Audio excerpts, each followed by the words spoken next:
김여정 특사는 문 대통령을 북한에 초청한다는 김정은 위원장의 의사를 구두로 전달했습니다. 빠른 시일 안에 만날 용의가 있다. 편하신 시간에 북을 방문해 주실 것을 요청합니다. 문 대통령은 앞으로 여건을 만들어 성사시켜 나가려며 미국과 대화에 북한이 보다 적극적으로 나서달라고 요구했습니다. 빠른 시간 안에 만날 용의가 있다. 편하신 시간에 북을 방문해달라. 예, 김여정 부부장. 결국 김정은 위원장의 친서를 들고 왔던 겁니다. 이런 북측의 전격적인 제안에 문재인 대통령이 내놓은 답. 앞으로 여건을 만들어 성사시켜 나가자. 이거였죠. 만일 이 만남이 성사가 된다면 역대 세 번째 남북 정상회담이 열리게 되는 겁니다. 북한이 이런 깜짝 제안을 한 배경은 뭔지, 또 문재인 대통령이 얘기한 여건이란 건 어떤 걸지 오늘 이종석 전 통일부 장관 연결을 해보죠. 이종석 장관님 안녕하세요. 예, 안녕하세요. 김여정이 온다라고 했을 때 이 정도 내용을 예상하셨어요? 글쎄요, 아무래도 김정은 위원장의 혈육이고 예. 북한에서의 위치가 있으니까 어떤 중요한 메시지가 있을 거라는 거는 짐작했지만 이런 정도로 이렇게 아주 고강도로 수준이 높을 거라고는 사실 예상하기 어려웠습니다. 둘러서 가는 것도 아니고 그냥 단번에 오십시오 이런 거잖아요. 네. 근데 불과 얼마 전만 해도 북한은 사실은 우리를 대화 상대로 보지 않았습니다. 미국하고 대화하겠다 항상 이런 거였는데 왜 이 시점에서 전격적으로 회담 제안을 내놓은 걸까요? 왜? 김정은 위원장이 이제 신년사에서 이미 그 시사했지 않습니까? 올해는 남북관계의 획기적인 개선이 필요하다고. 예. 그래서 이제 그 일환으로 지금 평창올림픽의 고위 대표단을 파견했고, 그래서 이제 이 계기를 활용하고 있다고 봐야겠죠. 근데 저는 이제 여기서 우리가 좀 주목해야 될 점은, 예. 김정은 위원장의 이 정상회담 제안이요. 이거는 김정은이 2011년 12월에 이제 집권을 했습니다. 예. 그 이후로 좀 7년이 넘었는데 그 7년 동안 지금 단 한 번도 지금 국제 외교 다른 나라 정상과 정상회담을 한 적이 없죠. 예. 그리고 한 번도 정상회담 하자고 제안한 적도 없기 때문에 이것이 김정은 정권 출범 이후에 7년 이후, 약 7년여 개월 지난 지금 예. 최초로 대외적 정상에게 지금 정상회담 하자고 내놓은 거거든요. 그만큼 사실 이제 북한에서는 정상회담에 대해서 중요성을 갖고 있고 또 뭔가를 해보려고 하는 거는 사실인데 전체적으로 아무튼 남북관계 개선뿐만이 아니라 대외관계 전반을 개선하고 싶어하는 의지가 작용했다고 볼 수 있습니다. 다만 이제 핵 문제가 걸려있기 때문에 이걸 어떻게 이제 좀 정리하느냐 이게 좀 어려운 문제겠죠. 저는 그동안 우리가 몰라서 그렇지 그래도 우방 국가들 친한 그 사회주의권 국가들하고는 정상회담 한 것처럼 생각을 해왔었는데 그러고 보니까 없네요. 예, 옥수뿐만이 아니라 우리가 만약에 특사를 파견한다 하더라도 아마 긴 시간 동안 김정은 위원장하고 여러 얘기를 한 사람도 없었기 때문에 처음일 겁니다.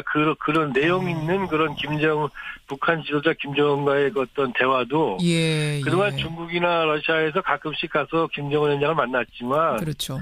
적정 정도 이상의 의미를 갖는 긴 어떤 회담 같은 걸 해본 적도 없었어요. 없고 정상회담도 없고 따라서 이번에 정말 남북 정상회담이 이뤄지면 이거는 상당한 의미를 가진 거고 초청 자체도 상당한 의미다 이런 말씀. 네네. 의지는 확인을 했습니다. 북한의 의지는. 이제 우리인데요. 문재인 대통령이 이렇게 화답을 했죠. 앞으로 여건을 만들어서 성사시켜 나가자. 이거 어떻게 해석해야 됩니까? 여건을 만들어 성사시켜 나가자. 아시는 것처럼 지금 여건이라는 것 자체가 만약에 이제 북한에서도 지금 문 대통령 초청을 하면서 날짜 일정을 갖다가 이렇게 명시하지 않지 않았습니까? 예. 그 얘기는 북한도 일단은 여건이 필요하다는 것을 알고 또 문 대통령이 일정한 여건을 만드는 것까지를 배려하고 있는 것이죠. 근데 그 여건은 아시는 것처럼 일단은 남북관계 하나만 그냥 우리가 가지고 무조건 발전시켜 나갈 수 있는 상황은 아니지 않습니까? 그렇죠. 북한 핵 문제가 걸려있기 때문에 과연 그러면 이 북미 대화로 상징되는 북핵 문제의 어떤 국면 전환을 어떻게까지 이뤄갈 거냐. 이것이 이제 중요한 여건이 되겠죠. 바로 그겁니다. 우리가 미국을 고려하지 않을 수가 없어요. 동맹국 미국을 고려하지 않을 수가 없는데 이번에도 펜스 부통령 북측 인사들한테 눈길 한 번을 안 줬습니다. 거의 투명인간 취급을 하더라고요. 또 백악관에서도 남북관계 개선이 북핵 해결과 별개로 진전될 수 없다. 이런 입장을 분명히 밝혔고 비핵화 선언 없이는 대화 없다라는 게 줄곧 지금까지 입장이었고 이런 상황에서 과연 미국이 남북정상회담 그래 오케이 해라 이렇게 할까요? 뭐 그거는 일단은 남북관계나 남북대화라는 거는 명분이 있지 않습니까? 그러나 우리는 남북대화를 단순히 대화만이 아니라 그걸 통해서 이제 남북 간의 실질적인 관계 개선과 그다음에 평화를 이루고 공동 번영을 이루려면 어쨌든 간에 미국과 일정하게 얘기를 해야 되고 특히 북핵 문제 일정한 진전이 있어야 되지만 그럼 모든 걸 다 미국 눈치 보고 할 필요는 없는 겁니다. 다만 이제 기본적으로 우리가 이 국면에서 정상회담까지 가고 그러기 위해서는 북한이 추가적인 핵실험이나 또 ICBM급 그런 미사일 발사, 요거는 중단을 지속할 수 있도록 그렇게 이제 우리가 계속 이제 설득해 나가고 그럴 필요가 있겠죠. 그 정도를 반면에, 북한한테는 요구하고. 반면에 미국한테는 미국이 지금 북한에 대한 공세적인 태도를 지금 강하게 갖고 있지 않습니까? 그렇죠. 이걸 갖다가 대화 가능한 분위기를 유도해 나가야 되죠. 근데 만약에 북한이 추가적인 그러한 그 도발을 하지 않는다면 미국도 대화 분위기 무조건 대화를 갖다가 자꾸 기피할 수는 없는 거 아니겠습니까? 그렇죠. 그런 점에서 분위기를 만들어야 되고 이건 또 우리 혼자만 갖고는 안 되죠. 중국도 좀 노력을 해야 되고 여러 나라 같이 노력을 해서 일정한 수준만 만들면 그걸 통해서 또 남북 대화나 정상회담이 또 북핵 문제를 역으로 진전시킬 수 있는 그런 또 이제 가능성들을 만들어 가는 거죠. 정세현 전 장관이 금요일 날 출연하셨어요. 정세현 전 장관은 그러시더라고요. 일단 우리 거래할 때, 장사할 때도 일단은 비싼 값 불러놓고 그러고 조금씩 깎지 않느냐. 미국도 진짜로 비핵화 선언 없인 대화 안 된다. 속마음이 100% 그런 건 아닐 거다. 일단은 불러놓고 그쪽에서 열심히 뭔가 노력하는 모습을 보이면 움직일 수 있다. 마음을 움직일 것이다. 역시 이종석 장관도 비슷하게 보시는 겁니까? 그러니까 이제 그 얘기는 이렇게 봐야겠죠. 그러니까 우리가 어떤 큰 목표라 하나의 목표를 향해서 가는 데에 큰 과제를 갖다가 처음부터 성취하려고 그러지 말고 예컨대 북한 입장에서는 자신들이 비핵화 의지가 있다는 것 또는 어떤 조건 아래서 우린 비핵화 협상할 용의가 있다든가 이런 정도의 얘기만 김정은한테 끌어낸다 하더라도 그러면 이제 미국에게 또 거기에 대해서 조금 더 좀 유연한 입장을 갖다가 끌어낼 수 있지 않습니까? 미국으로서도. 당신들도 좀 한 발 물러서라. 서로 조정. 그야말로 운전자 역할.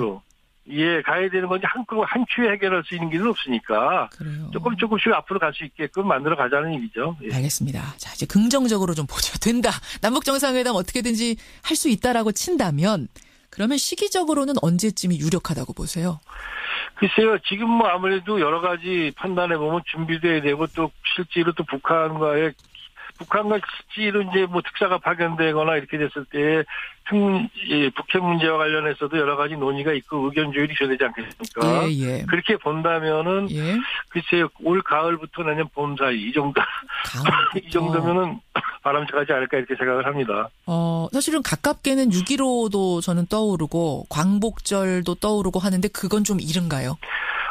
정상회담은 문 대통령도 말씀하시지 않았습니까? 여건을 만들어 가면서라고 표현했죠. 당장 하고 싶지만 당장 될 수 있는 건 아니기 때문에 일정한 여건이 필요하고 아마 북한 김정은도 그러기 때문에 편리할 때 오시라. 이른 시기에 왔으면 좋겠지만 편리할 때 오시라고 표현한 것도 우리의 그런 입장을 어느 정도 알기 때문에 그렇게 얘기했다고 봐야겠죠. 그렇군요. 가을에서 봄 사이 정도, 빨라야 가을 정도 될 거다. 그럼 일단 우리가 특사를 보내야 하는데 특사는 누가 적합하겠습니까? 언뜻 떠오르는 인물 있으세요?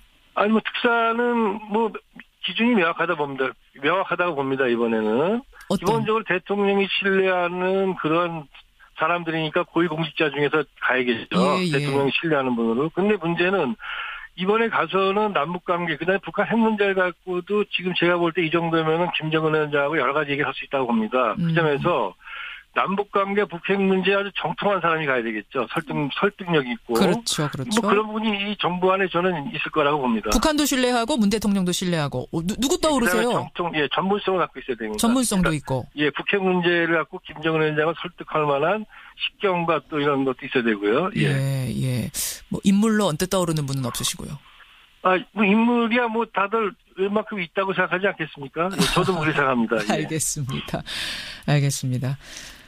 이번에 그 펜스 부통령 왜 그렇게까지 싸늘했을까요? 뭐 리셉션 왔다고 5분 만에 가고 북한 쪽 쳐다도 안 보고 눈길 한번 안 왜 이 정도까지 했을까요?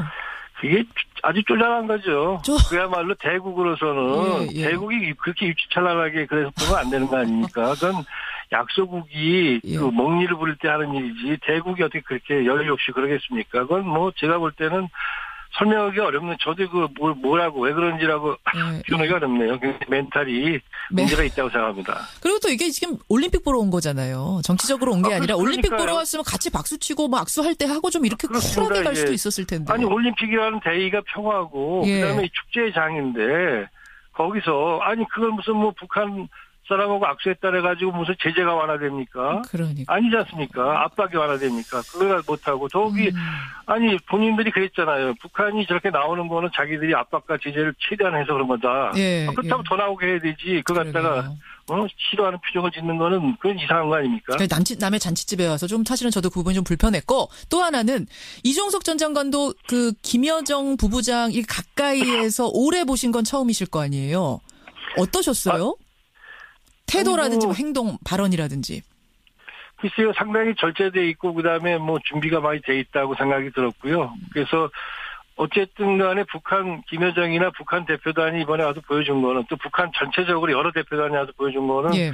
상당히 그 국제적인 스탠다드에 맞춰가려고 하는 그런 모습이랄까요? 그런 것들을 보여준 것 같습니다. 우리 그렇게 고립되지 않았다. 뭐 이런 걸 좀 대외적으로 보여주고 싶은 이런 마음도 있었던 거죠. 고립되지 않았다기보다는 자기들도 국제적 스탠다드와 그런 상식적인 판단 속에 산다라는 거를 좀 보여주고 싶어 했고 또 김여정은 뭐 그거 이전에 상당한 능력이 있는 또 나름대로 절제력이 있는 그런 이제 지도자로서의 잠재력이 있는 거 아닌가 그런 판단을 해봤습니다. 여기까지 말씀 듣겠습니다. 이종석 장관님 고맙습니다. 네.